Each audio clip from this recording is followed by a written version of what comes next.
advanced manufacturing workforce and innovation hub is open in Butler County. It's part of a partnership with Miami University and Butler Tech, where students can earn industry credentials. WCPO 9 News reporter Taylor Woods shows us how the program is retaining young engineers. There we go.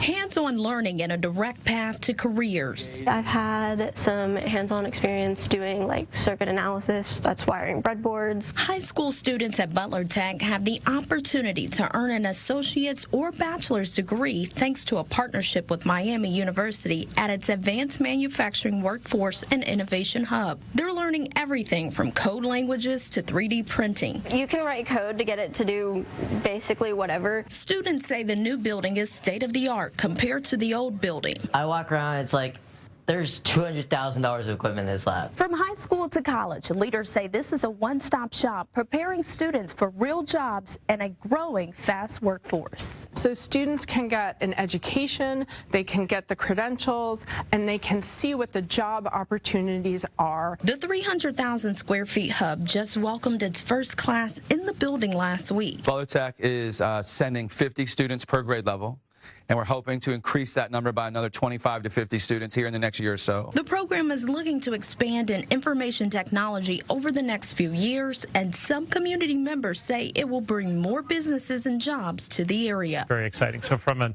economic development perspective and a draw to Butler County. The faculty and staff are incredible. In Hamilton, Taylor Woods, WCPO 9 News.